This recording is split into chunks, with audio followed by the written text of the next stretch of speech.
Hello and welcome to Stories, the True and the Fictional, the Indie Author Podcast supporting indie authors from all around the world. This episode is brought to you by Rebecca Kearsells of the Rising Dawn series. You too can become a sponsor by heading on over to buymeacoffee.com/STTATF or follow the link in the show notes. And now, let's get into the show.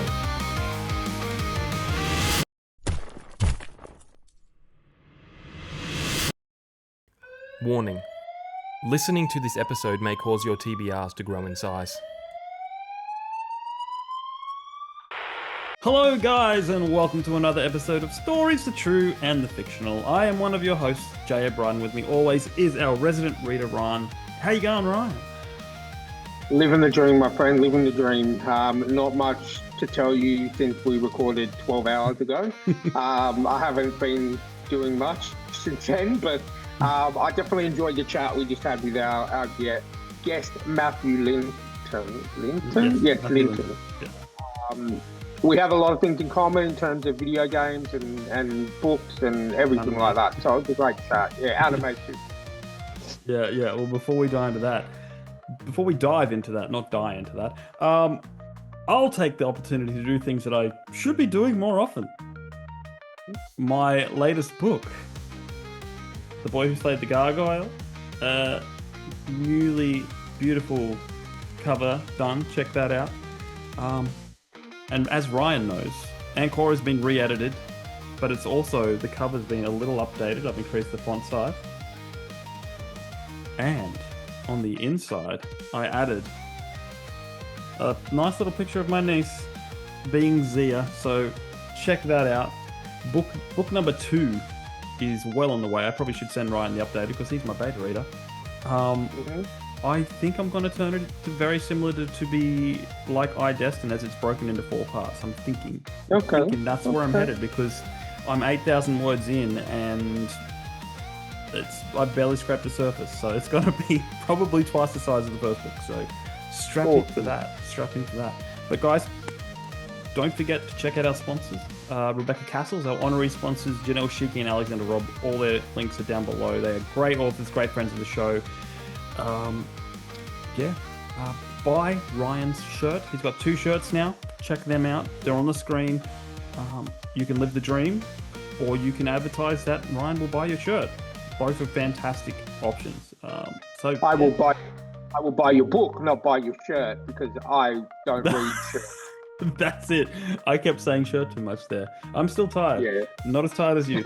But yeah, guys, we've got a great line of merch. Probably more coming. We do have an updated logo for our Dropbear wort segments and stuff like that. So check out that. Every bit of merch you buy helps us keep the lights on for this show, so to speak. And we appreciate your support. I think that's all I've got to say. So let's go talk to Matthew Linton. Matthew Linton, welcome to the show. How you going? Hey, thanks for having me. The question we always begin with is, who is Matthew Linton? Oh man, I have no clue. So I live in southeastern U.S. In rural South Carolina. I've been living here about 20 years.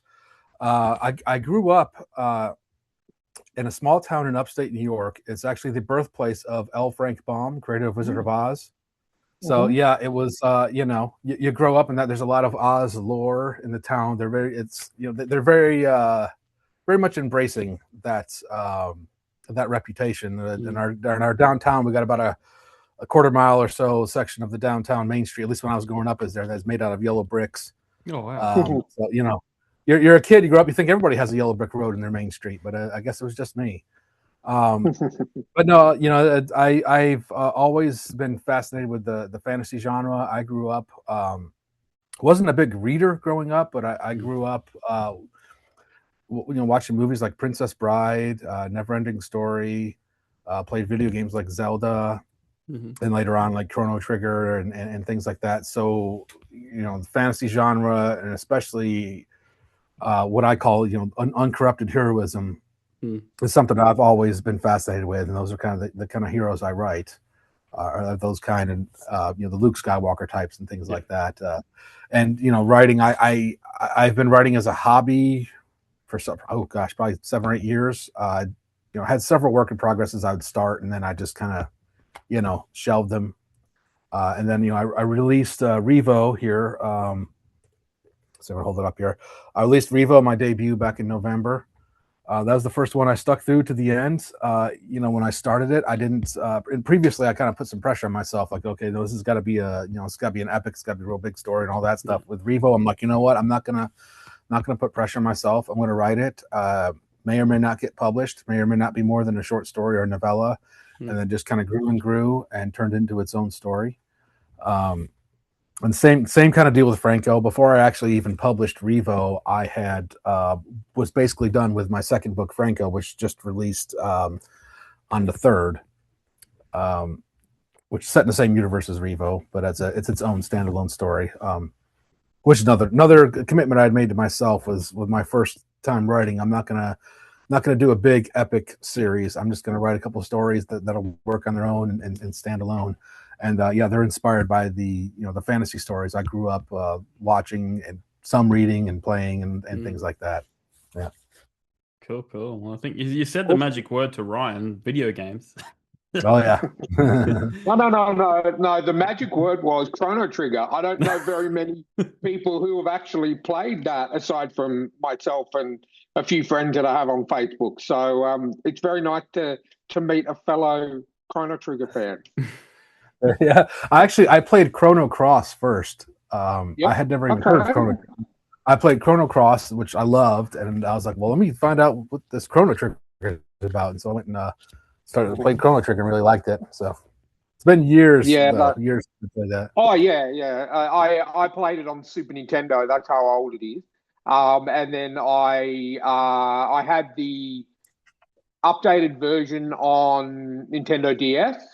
Because they did basically just gave it a run through the filters and put a few cutscenes in, and then but I have got Chrono Cross on the PlayStation, because they released it, I think, maybe 4 years ago in the PlayStation Store with a remaster, but I haven't yet. I'm yet to play it, so I'm keen to get stuck into that one of these days.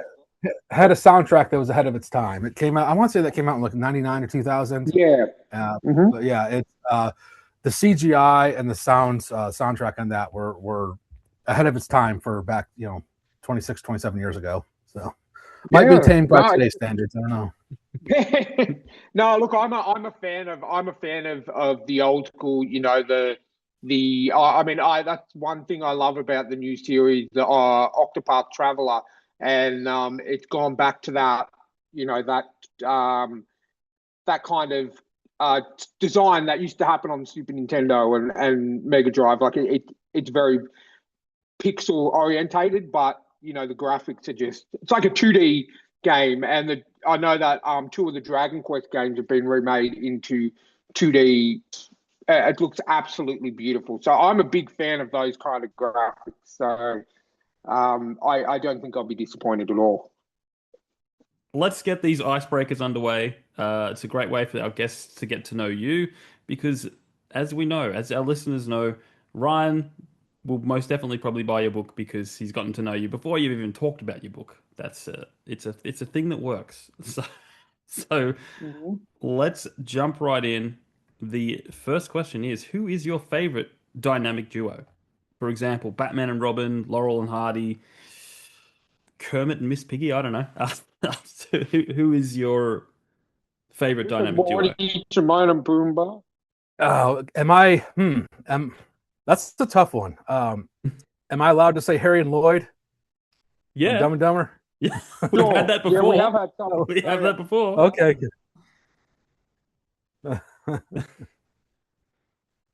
Pretty recently, actually. So, Yeah, it was one of my favorite comedies growing up. So that's still some nostalgia there, I guess.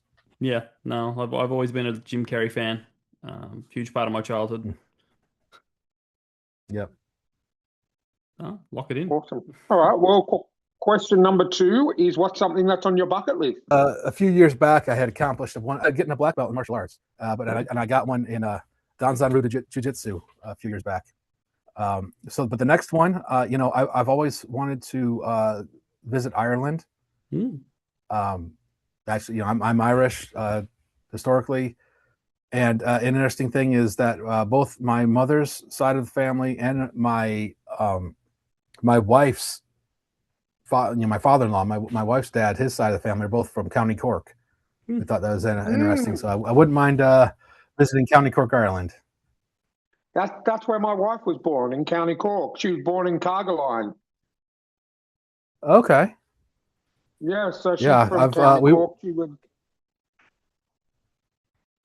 Okay, that's very cool. Yeah, we were looking into going over there about 10 years ago, but then probably about the week I was about to book the vacation, we found out my wife was pregnant with my firstborn, so that changed things. Yeah.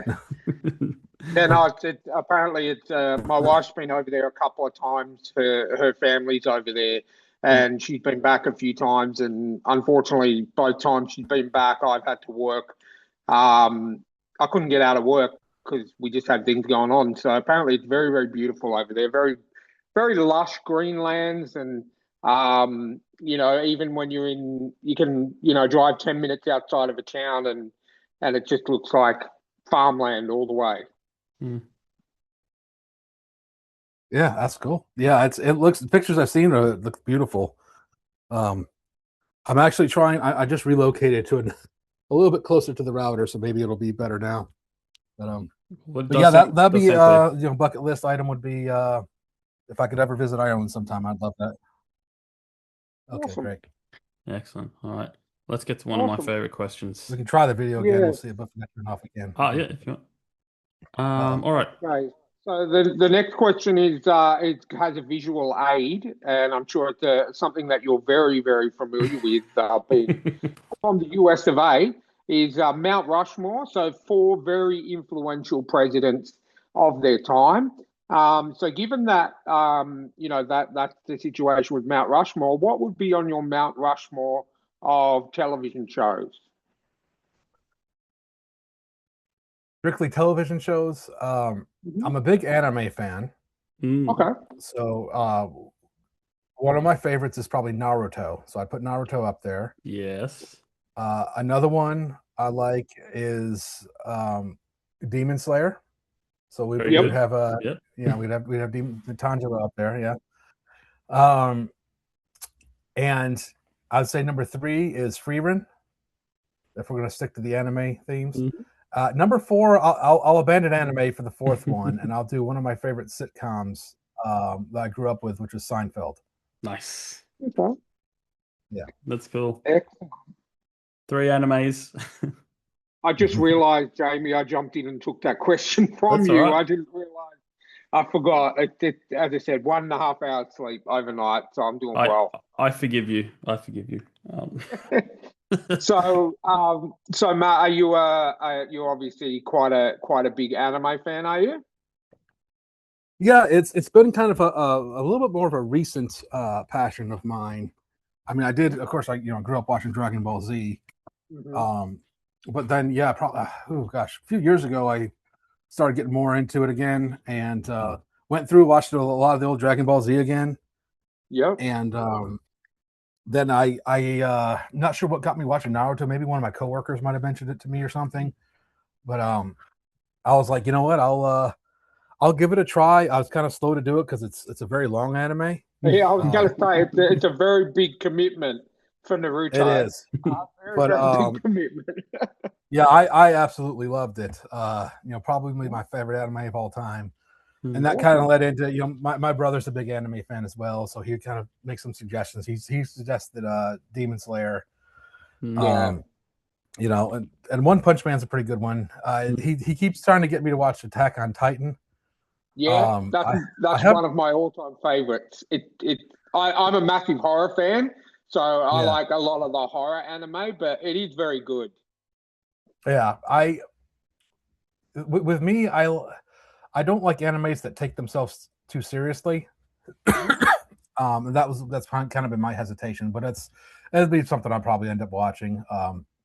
Right now I'm watching. I had to get a Crunchyroll subscription in order to watch the latest episode of latest season of Free Run. So I was like, well, I'll make the most of it. And right now I'm watching a show called Faraway Paladin. Yep, I know that one.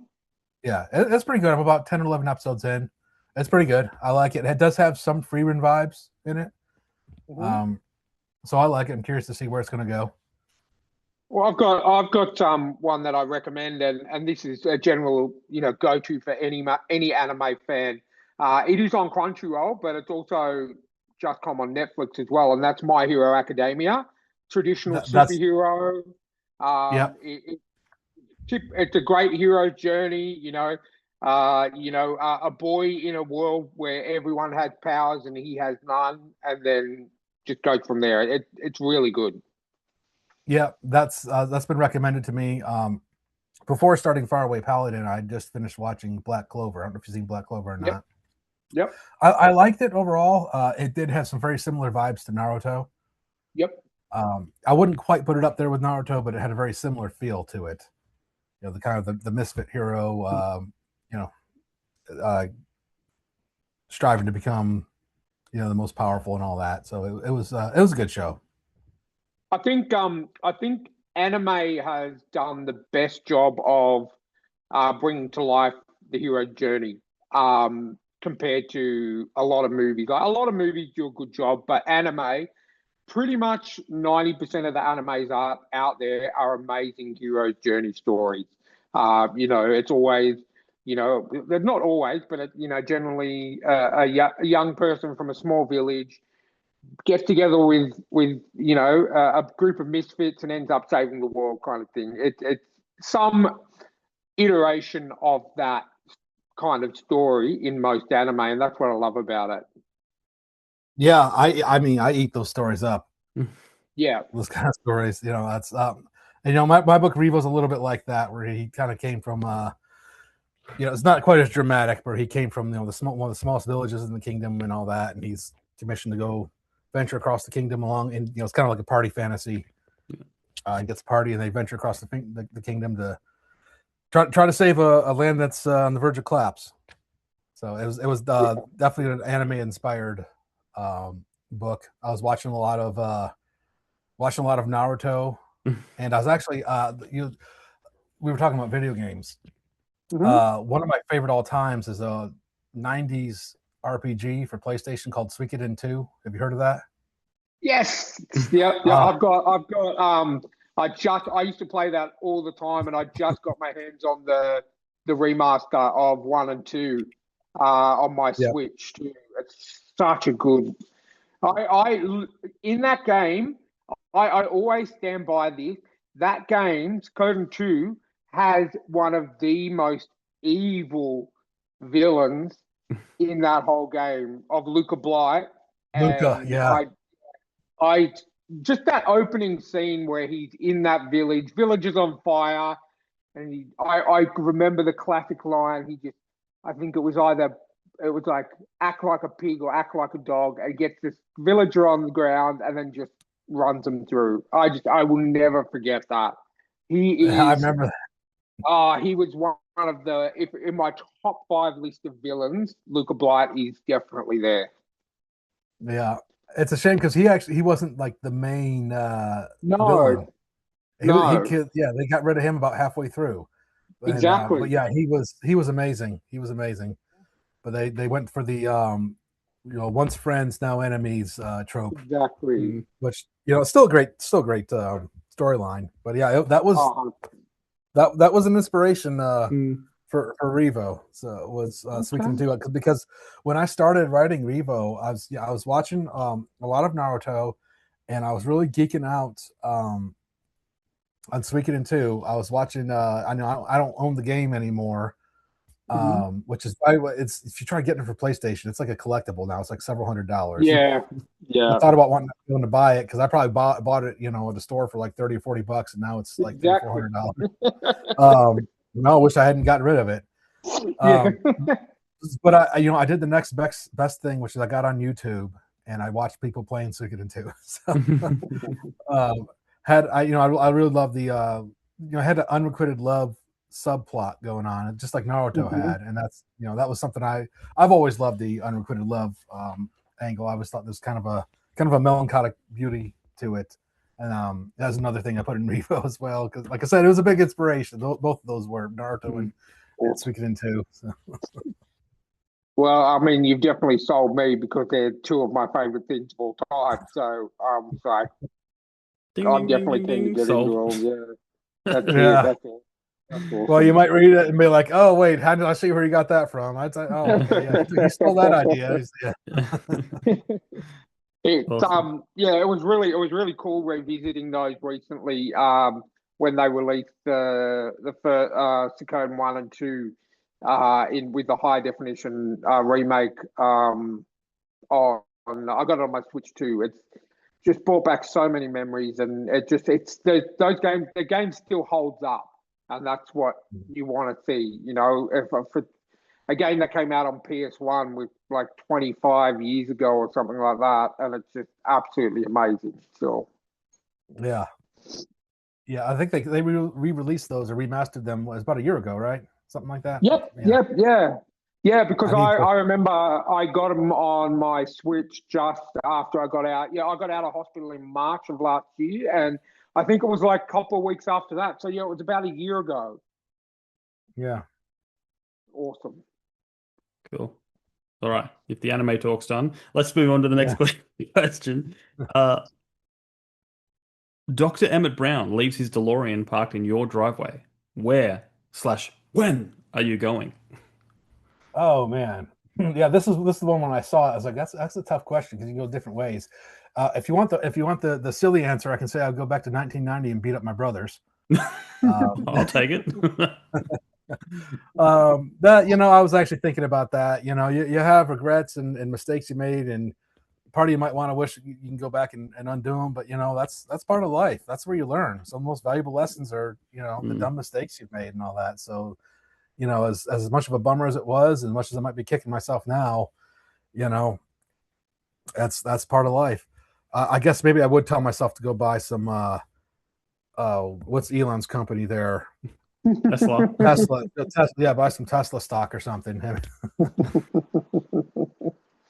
Yeah, the old Biff sports almanac trick. Yeah. Only you'd find out like Elon Musk would be the one to invent time travel, and he'd be back there to stop you. Wait, no. Now that's a good. Think about that though. There's a good storyline there. You've discovered time travel, but the person who invented it's the villain, and Yeah. No, that used to be. This time travel question has changed so much. It's because it used to be Elon Musk invents his electric time machine, because let's face it, he would be the one to do it. Yeah. But with the variety of guests we get on this show, like you can tell like politically they hate him or whatever, like and it's just like we don't want this show to become political. Just So then it moved to Bill and Ted, and then half the people didn't know who Bill and Ted was. And then Beethoven. And then it went to, everyone knows Back to the Future. Everyone knows Back to the Future. Oh yeah. So it's the evolving question. All right, Jamie, why don't you take the last question, seeing as I stole You stole the other one from me. All right, okay. So this question we stole from YouTube series channel David Batterina. I think he was the host. Mirthquake. And he had this question that he always asked everyone, and he kept a scoreboard. So we're keeping it going. Ryan likes to say it's the question of how you would like to die, but the question is hot air balloon or janky sub. So basically, would you rather fly in a homemade hot air balloon way up in the sky, or a homemade submarine way down in the ocean's depth? So with that, I was thinking about it. I was like, you know what? I'm sure the myth has been busted, but I don't know if you've heard it before. Like if you ever get caught in a falling elevator, you could try to maybe jump at the last second and spare your life. So that I'm going to go with that. I feel like if in a faulty hot air balloon, I got a chance. I got a prayer. Maybe maybe I can do that. Maybe I can jump at the last second, or maybe I'll get snagged in a tree or something. Yeah. Versus a submarine, that thing gets a crack in it, you're toast. You're toast. So yes, hot air balloon. There we go. Hot air balloon is in the lead. I was going to buy your book, so now you've gone to where I'm team sub. But no, I'm joking. Yeah. I think personally that I get where you're coming from, but the fear of seeing my death in front of me has got me going submarine, because like you said, with the submarine, as soon as it tears open, bang, you're gone. Implosion. Right? Yeah. But if the hot air balloon, something goes wrong with that, you're falling, you can see the ground coming at you. You can have all of that fear of, oh my God, I'm going to die. Whereas if you're in the submarine and it bursts open, you have no time to think. You're just dead straight away. Well, I keep feeling, I feel like my inner MacGyver would come out, and I'd turn my sweater into a parachute or something, and I would just safely parachute down. Yes. Oh. Love a good MacGyver reference. Cool. Well, the icebreakers are done. Let's move on to the fun stuff. Tell us your author origin story. How did it start for you? How did it get to the point where you've got 2 books out? Yeah. As I was saying before, I grew up a huge fan of the fantasy genre. Always thought it'd be cool to write my own book. Didn't read a ton when I was a kid. As I got older, I got into, I don't know if you heard of the Belgariad series. Yeah. I love that one. So I was reading some fantasy around that time, and then I got away from it, and unfortunately spent too much time reading nonfiction. And then the story of Revo started popped in my head back in December of 24, and I said I was geeking out on Naruto and Suikoden 2, and I was like, you know what, I got this story swirling in my head that just won't shut up. And as I said before, I had attempted to write some fantasies previously, and had a really good start to it, and then just kind of just faded away. But Revo's story, he's a champ. He fought through. Yeah, he wouldn't let me quit. So yeah, I just said I'm gonna write a story. Maybe it won't. Maybe nothing will come of it. Maybe it will. And I just said I'm just gonna let it. I didn't outline. I'm a pantser, not a plotter. So I didn't plot it out, and I just thought I'm just going to start writing these chapters and see how it flows. And I really liked the way it went. I found myself really kind of falling in love with the characters, and kind of got to the point where I feel like I feel like I owe it to the characters to finish their story. I feel, Revo's story, him and his friends, their story deserves to be finished. It deserves to be told now, and that's what pulled me through that. And with Franco's story, so Franco. I pull it up. That's one I probably should be talking about more, since that's the one I just released. Franco is actually Revo's father. The story is a chronological prequel to Revo, but I've been trying to kind of shy away from the word prequel, because like I said, it's its own standalone story. It has its own hero, its own villain, with their own goals, its own complete story, and there are some connections to Revo's story, but it's its own complete standalone story. So the interesting thing with Franco, if I could, I'll try not to go off too long, but so as I had mentioned earlier, it might have been before we started recording, but I grew up in the hometown of L. Frank Baum, and I wanted to pay tribute to him when I was writing Revo. And so I named Revo's father character Frank after L. Frank Baum. And he actually isn't alive anymore when Revo's story starts. And that's not a spoiler for Franco. It's events that happen between the books, unrelated. I really started, he exists in Revo's story in flashbacks, because Revo draws a lot of his inspiration from the life lessons his parents tried to instill in him before they passed. And as I was kind of mapping out Frank's story in my head, even though stuff that maybe didn't necessarily get on the paper, because in Revo's story, he talked about how he's just a really special guy, he's a powerful warrior, just a very special person. And I was just kind of thinking in my head, is like, what makes him so special? And before I even finished Revo, I started writing Franco's story. And now, as you know, his name is not in the new book. It's Franco, not Frank. The reason for that is pretty simple. Frank isn't a very exciting fantasy hero name. So I just added O on it, called him Franco. Um, and the storyline, world building explanation for that is that, well, when he was a boy, everybody called him Franco, and then when he got out of the military and husband and father did that stuff, he just started calling himself Frank, and that was a pretty simple explanation for that. But yeah, that's what got me going. Excellent. So being a pantser and not a plotter, like, how does that process work for you? Do you keep notes of everything that you're writing as you go, or is it all in your head? It's mostly in my head. When I come up with a character, I'll do a little. I'll have a little document that's like a character sheet. Well, I'll write their mainly to get their name and their spelling and basic appearance down. So I don't do something like, say, they have blue eyes in chapter 3, and then chapter 7 they have green eyes or something like that. So I develop a little character sheet for different characters and for the town names or the names of different places they go to. Any sort of outlining I do, it's very rudimentary. It's just kind of like names and places and the order of events. And that's what I'm doing as I'm writing, because I'll write it and be like, oh, okay, let me go ahead and add this person or add this scenario or something like that. And one of my favorite characters in Franco was a character I invented on the fly as I was writing, and somebody had made a joke about root beer, and this is how my mind works. I started thinking of sarsaparilla, which is, I feel like it's basically the same thing as root beer, and I just always thought it was a funny word. So I created a character and named him Saspero after. Kind of like sarsaparilla. He actually became one of my favorite characters. So it worked out. But that's about all I do, is just basically I have a notes sheet where I write character information and names and places and basic order of events and things like that I can reference. Yeah, no, I'm similar. I think I set goalposts, like events. That's about it.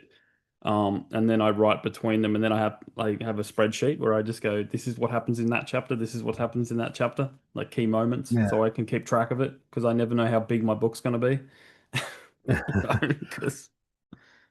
Well, in both of my books, Revo and Franco, I had already had the end in mind before I even started. So it's kind of like, here's the ending. How am I going to get there? Yeah. See, I did that with one of my books, and then I got to the end and I changed the end because it just it didn't fit. It didn't suit, Yeah. That's the joys of pantsering. All right. So Revo came first, correct? Yeah. Yep. Last November. Yep. Cool. I'm just going to bring up the art, because Ryan likes to ask the art cover questions. And update on Revo is audiobook just dropped yesterday. Ooh, nice. Oh, awesome. Yep. Now, did you design these covers yourself, or did you outsource someone to create them for you? So this is actually the second cover of Revo. The first one, I just didn't know what I was doing. I did use a professional artist. He did a good job. It just, it didn't capture the vibe. And that's my fault, because I just didn't know what I was doing. I didn't know what to tell him. But anyway, this new cover that I really love is actually Darren Hatfield on X. I'm not sure if you're familiar with him. Yeah, he's an author, but he also does art. And he does his own covers and stuff like that. But yeah, I reached out to him, and he made that cover for me. Nice. Awesome. Yeah, definitely. I like the cover. I really like the way you've got the sword in the title as well. I like it when you get a fantasy book and some elements of that story are incorporated into the title. So I really like that. Yeah, I think this new cover did a really good job of nailing down the vibe, because when you're doing a cover, this is the thing, you learn things. Yeah. You don't want to do, at least in my opinion, you want to capture the niche as much as you possibly can. Yeah. My first cover, you could just tell us, okay, it's a fantasy, kind of character-driven fantasy, but what else? And this kind of captures a little bit more. Well, you can tell it's an action and adventure fantasy, and you can see the two silhouettes in the back. You can see there's a kind of a romantic subplot involved as well. And might be a little hard to see, but you see some monsters in the back there as well behind Revo. So it tells you what's going on, and that sword, that lit up sword, means something. The shooting star in the background, that all means something. It's stuff from the story. That's cool, and it's so perfectly placed, that shooting star just beneath the title. Yeah. Cool. So do you want to give us a bit of a deeper dive into what the story's about with Revo? Yeah. So Revo it's kind of featuring a unique point of view. It starts out where he's already dead or he's already fallen in battle. That's Okay. chapter one. Yeah, that's chapter one, and he comes back as a spirit, and he gets sent back to when his journey started, to the day he was recruited into the military, and recruiter comes into that small village and recruits basically all the fighting age men and women, which would include him and his cousins, and they're sent to venture out to recruit. So basically, they have to go and they form their own party, and they go out. They go out and recruit a party and venture across the land to fight these mysterious beasts that kind of seem to come out of nowhere.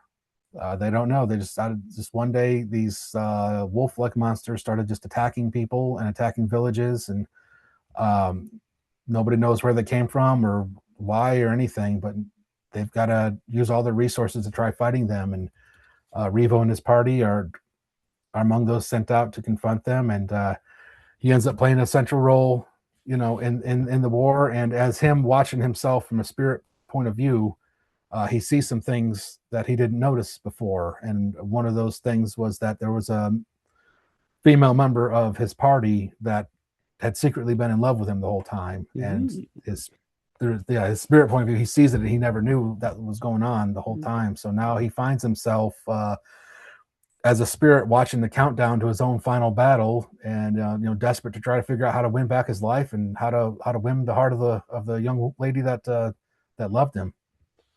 Wow. Secret. Yeah. Now, was it really secretly, or was he just clueless? A little bit of both. He was never told outright, but he is very oblivious. Yeah. Like most young men. Yeah. He was oblivious, but he was never told it directly or anything. She was a very timid person, so she never confronted him with it. So he didn't know. But from the spirit point of view, now he sees from a different perspective. He can't look away now. But yeah, that's his journey. He watches the different battles he fought, the friends that he made throughout his journey, and that the secret love he never realized was there. That's really cool. Now, you said a word that stuck with me. You said wolf-like creatures. Does that mean you created your own creatures, or is there something more to that? So there are. I called them the hondo, which is the Japanese word for hound. Oh, cool. Yeah, I originally wanted, because I wanted to stick to that anime inspiration. I wanted to call them the akami, which is the Japanese word for wolf. But akami is a pretty common name in Japanese fiction. Yeah. So I wanted to do something really unique. So I did hound. I went with hound instead. They're wolf-like creatures. They're very large. They can stand up and about the same height of there's two classes of them. The lower class is about the same height of a man, and then the higher class is a good bit bigger. Mm-hmm. And he learned some things. The higher class Hondo can do some things they didn't know about. They have some mysterious and unnatural, unknown powers that they did not know until they confronted them, and had to figure out how to deal with that. So I don't want to give away too much, but yeah, the greater Hondo, that's what they call them, the greater Hondo. They can do some special things. They can play chess, like yeah. No. Well, one of the one review I've gotten for Revo that was not outstanding, the person had said that what didn't drive with them was the villain's anime style power ups, which I take that as a compliment. That's great, but I was like, that's actually a good way to describe it. But yeah, it's definitely an anime style, battle system in this. There is magic in Revo's story, but it's kind of ambiguous even to the people who live in this time. And that was kind of by design, because they live in a world that's kind of at the tail end of the superstitious stuff. So magic is just seen as like a childish fairy tale. Maybe there's something to it, but we don't really do that anymore. If I had to give a backdrop of the world, that I would say they were just, I didn't do a deep dive into it, but when I was I was thinking this is a world that's just on the cusp of starting the very early sprouts of an industrial revolution. and so they're switching over from more of the medieval style world to a slightly more industrialized one. There's on the very, very early seeds of that. They start using what they call steam cars, which kind of like trains, and very, very early start of electricity, things like that. Awesome. Now, because it's anime inspired, I have to ask this because if our mutual friend Chris was here, he'd be saying, are there moments where there's a battle and then it freezes and then there's a memory flashback and then he learns an ability?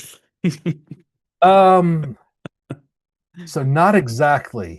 It's not like in the middle of the battle, but there are some flash. Well, you know what? I say that actually. There is. Okay. Yep. I just thought about that.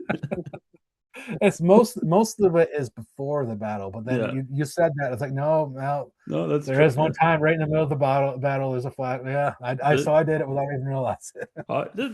It's an anime trope that I know well, and I haven't watched that much anime. I just know, and apparently the way I write is very anime as well. So, that's cool. Let's move on to the other book that you have, if my thing will do it. So this is it's a little bit more of a straightforward telling, whereas Revo can kind of be thought of as maybe like a grounded fairy tale kind of. Franco is a little bit more of just a straightforward telling, as you maybe can't see, but it's not a real thick read. The paperback sits at about 250 pages. Nice. Which is Revo's is only about 270, so it's not like that's a long one either. But it covers story of Revo's parents, mainly his father, Franco. Starts out when he's about 10 years old. And he had a, much more tumultuous upbringing than Revo did. He never knew his mother. She died when he was a baby. And he and his father, they just live as traveling merchants. They don't really have a home of their own or any roots or anything like that. They kind of just go to wherever the wind takes them, wherever the opportunity is. And that's the way Franco likes it. He likes being with his dad, just sleeping under the stars and seeking whatever opportunities are there. But things change one day. They take a back route through the forest, and Franco finds himself being stalked by this figure that kind of lives in the shadow of the forest. The locals call it a demon. It refers to itself as more of a forest guardian, but either way, it's a kind of a mischievous figure, and it takes a particular interest in Franco. And we find out why much later in the book, but the first go around, they finally escape the forest, and they later end up they run into a violent cult, and Franco loses everything. What little he had, what little roots he had, he lost it all. Narrowly escapes with his life, and finds safety in the company of this forest demon who had stalked him, and kind of lives under its protection for a little while. And as he gets older, he leaves the forest again, and is bent on revenge. Joins the military, climbs up the ranks, learns some new powers, meets an interesting character that teaches him some things that he didn't know. And he reignites old flame with his childhood sweetheart, and he thinks he's kind of okay now, gotten past everything and ready to start a new life. But then some things happen, and the pull to revenge comes back to him, and now he's kind of got a dilemma. What does he do? He's got the woman he loves, he's got this military career, but then he's also got this opportunity to seek that revenge that he's been wanting his whole life. And along the way, then he learns about what that secret that the forest guardian was hiding the whole time. And now he's got to figure out what he's going to do with his life. So, got to read it to find out. Excellent. So do you recommend reading Franco before reading Revo to get the full experience? I have debated that question. Having written Revo first, I feel like I'm inclined to say to read Revo first, but okay. I need to talk to there have been a few people who have read Franco that have not read Revo, and a couple people have read both of them, or excuse me, a couple people have read Franco first and then Revo. I need to get with them and see what they thought about that experience between the two, because as the writer, it's going to be hard for me to answer that question because I wrote them in reverse order. Mhm. So I'd be interested to see what a reader would say if they read both of them, how that would go. Because there are I did intentionally put some Easter eggs in Franco Mhm. about Revo. So I think somebody reading that's why just for the Easter eggs sake, maybe reading Revo first would be good because you can look at I see that because like I said, there are some connections. They're not real tight connections, but there are connections between the stories, and you might not see those Easter eggs if you read Franco first. But they're like I said, it's more of it's a minor thing, Yeah. Well, the only reason I ask is because that is probably what I will do. But Jamie did the same thing with his book Ancora, and then there was a character in that lived in a time prior to when that book is set, and then he wrote the prequel based on that character. And I found reading the prequel second actually had more. It was better for me because I was able to go, oh yes, I see where that's come from, and I can see where this thing happens in Ancora, but happens in the prequel. I can see, so I just wanted to double check. I probably will read it in the order that you wrote them because I generally do. If I have multiple books by the same author, I will read it in the order that they were released, just because you can see the writing progression as well, like the abilities that have, you're obviously the first book you write, and then it can only get better. So I just thought I'd ask that question. Yeah. Well, that's how Trinity Cunningham did hers. She wrote a trilogy and she wrote them in reverse. Just the third one and then the second one. And that's why not? Yeah. It's some people, some authors can only write in chronological order, starting from the start and keep going that way. And then there are some authors like the both of you that can write either. You could write the main story and then the prequel, or the prequel or the main story. Doesn't matter. So I just was interested to see if there was any benefit in reading Franco before reading Rivo. Yeah. Well, I would be, one thing I would be curious about is if you could tell by reading through these stories, which part of the story, if you could guess what anime I was watching at the time I wrote that part. Because there was some of my here's the thing, when I wrote Revo, one of the last things I did is I added some parts to it. It was actually after it had been edited already, and I was like, and I'd been watching Demon Slayer. I'm like, oh, that's really cool. I want to do Revo's version of this. So I'll be interested to see if you can see what those parts are. I don't know. You might be able to look at that and be like, okay, yeah, Suikoden 2, Chrono Trigger. Okay, yeah, there's Naruto, there's Demon Slayer, there's Frieren there. Okay, yeah, I got you. All right. I think I have a pretty apt knowledge of enough anime to work that out. I think I'll set that challenge for myself to see if I can work it out. And make sure you add RPGs in there as well. So yeah, anime and RPGs. If you can tell me, it's like, okay, he must have been reading this or watching this, when he wrote this part. Now, how much of a connection is there between these two books? Like, is it only subtle, or is it just the fact that it's Revo's father? It's subtle. That would be the strongest one would be there, but there are some relations between the characters in Franco and in Revo's, some blood relations. There aren't really very many cameos. The very, very slight cameos from very minor characters are there, but it's not really what I would call any strong cameos. The villains between those two stories are very loosely connected. The villains in Revo's story don't even know the villains in Franco's story even existed. There's no indication they knew they even existed. But there is a kind of a loose connection between them, but that's about the full extent of it. But no, I really wanted to make sure I wrote its own independent story with, where it's not dependent. One of them isn't dependent upon the other. There are some, oh, that's cool connections, but there's not like any necessary connections as far from the reader standpoint. What's the time gap between them? As far as world building time gap? Yeah, as in like what's between the stories, like what's the... So yeah, so Franco starts when he's 10 years old, and it ends. I don't really give a clear age on how old he was when it ended, but it's about 19 or 20. And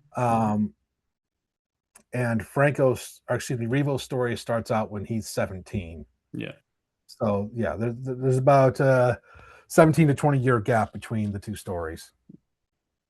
Cool. Yeah, and there's some flashbacks in Revo that cover a little bit of that gap, but that's how, from the story building standpoint, that's what the gap is. So is there more coming in the series? I have not made up my mind on that. I actually did start one. I actually got pretty far into one on another kind of chronological prequel to Revo with another character from Revo's story. I'm still sitting on that. I actually got pretty far in it, but I wanted to put it down for a little bit. I had some other things I wanted to try. I started that around the same time I'd started Franco, so they're kind of competing with each other, and Franco ended up winning out.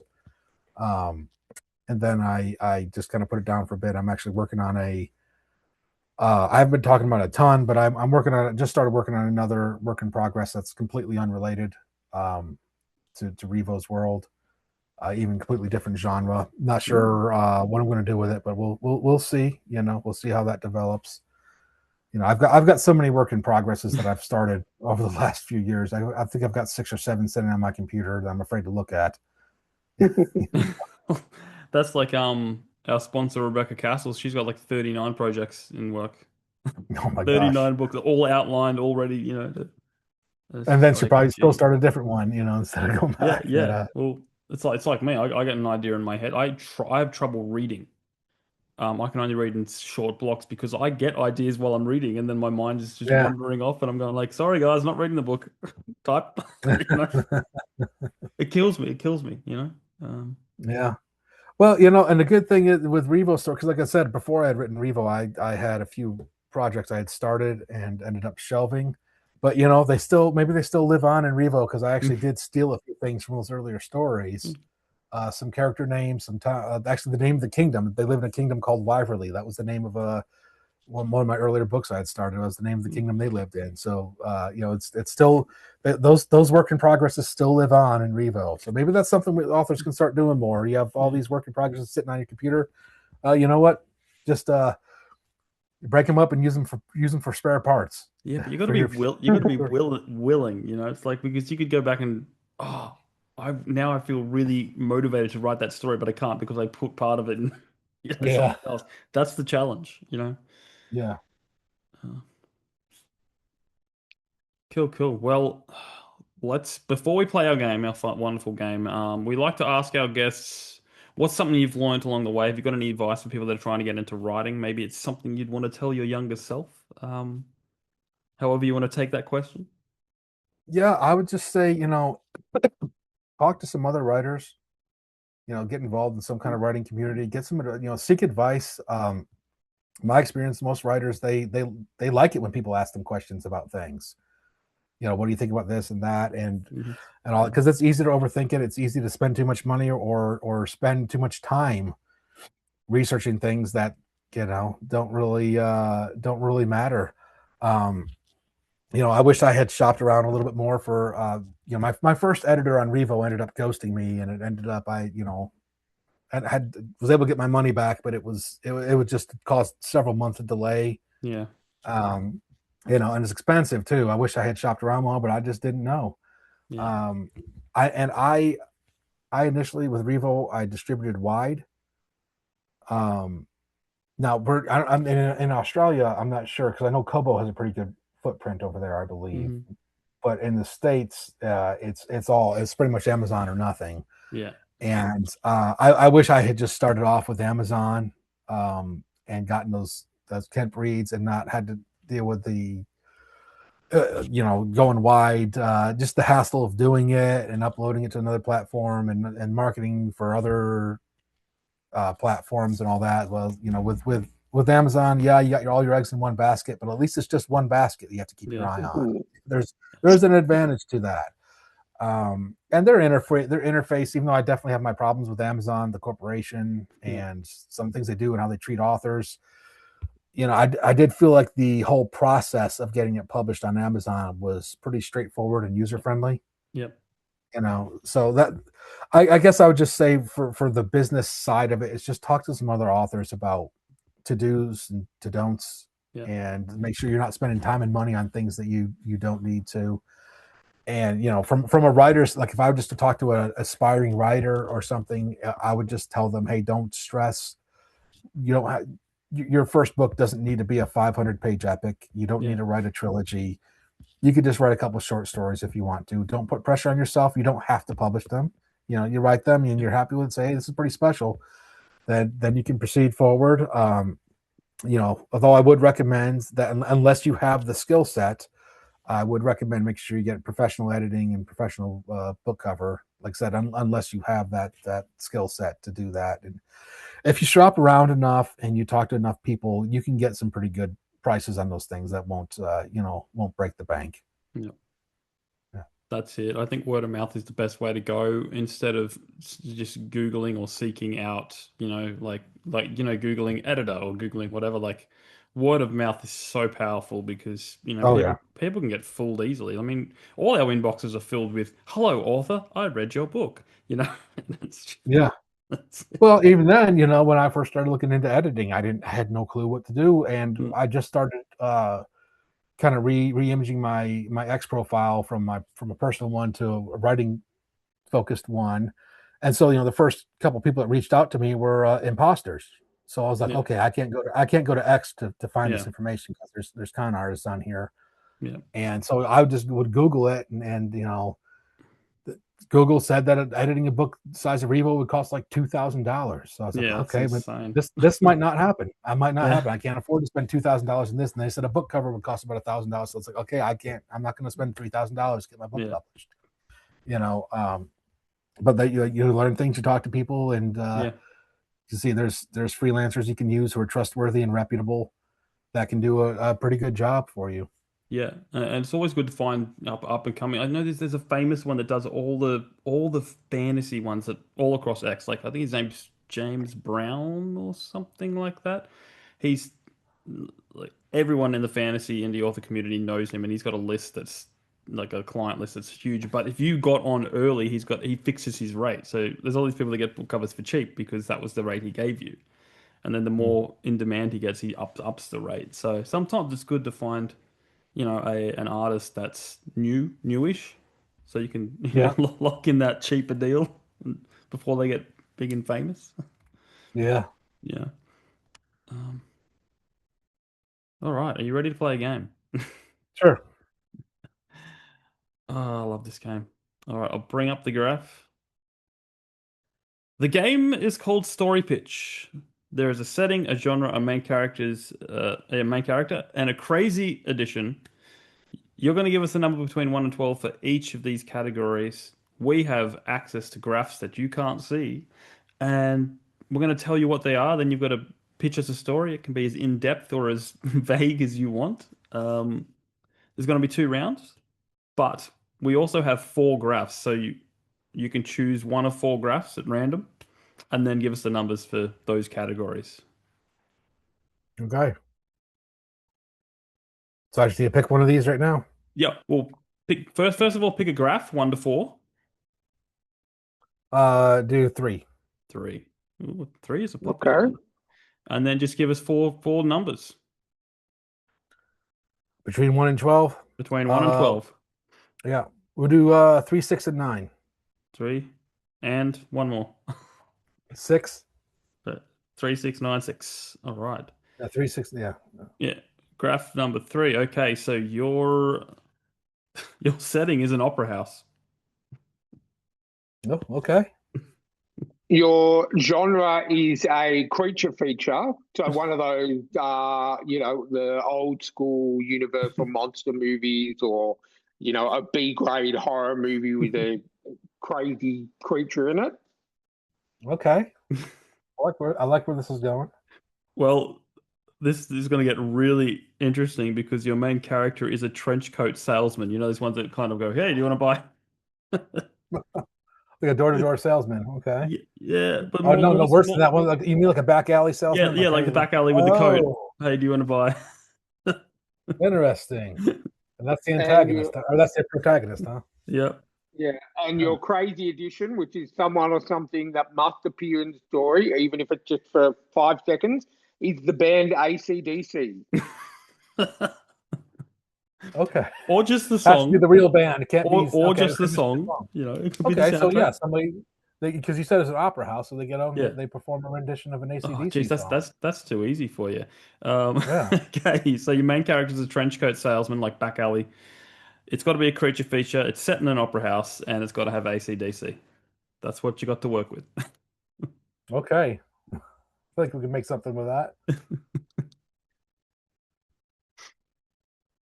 So I need to map out a story right now. Just picture. It can be bullet point. It can be Okay. vague. Like it's however you want to play it. So I have to mention AC/DC at some point. Okay, so Yeah. there's a cover band or a cover. I don't know, in an opera. I don't know if they call them bands when they go to the opera. Maybe Cool. opera singer. An opera singer is going to go there, and she or he does cover songs for AC/DC. AC/DC opera. I love it. Yeah, and our protagonist, a back alley trench coat salesman, he's able to swindle somebody out of their tickets, and he's like, "I love AC/DC. I love opera, so let's go see." And yeah, he makes it in the show, and then it turns out the opera singer is some sort of a werewolf or something, right? Does that count? So yeah, there's a full moon out. Opera singer turns into a werewolf and just starts attacking everybody. So they're running all around the opera house, and the trench coat salesman, being the street smart type, he's able to kind of navigate this and can kind of lead the way and help people get the safety they need to get the safety, and is able to somehow pull out a silver bullet from his trench coat and confront the werewolf opera singer AC/DC cover artist. Oh, give me this movie. Give me this movie. Oh, that's brilliant. I really like that. Don't steal my idea. Don't steal my idea. It's yours. It is yours.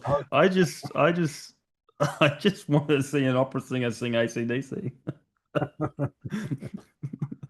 Thunderstruck. Yeah. All right, one more round, and then we'll let you go. You can pick graph 1, 2, or 4, and then give us some numbers. All right, graph 4. Yeah. All right, we'll do evens starting with 4. So we'll do 4, 8, 12. Well, I guess we'll just do all the 2, 4. No, it's 4, 6, 8, and 10.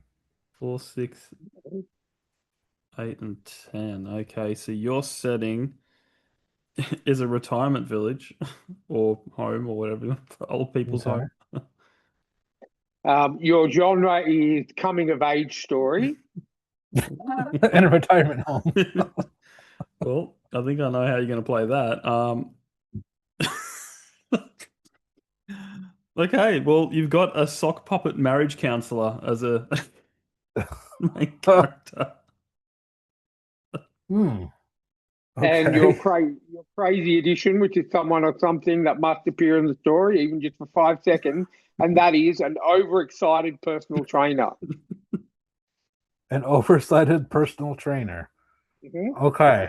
All right. So to give you some thinking time, I'll run it through again. So it's a retirement village.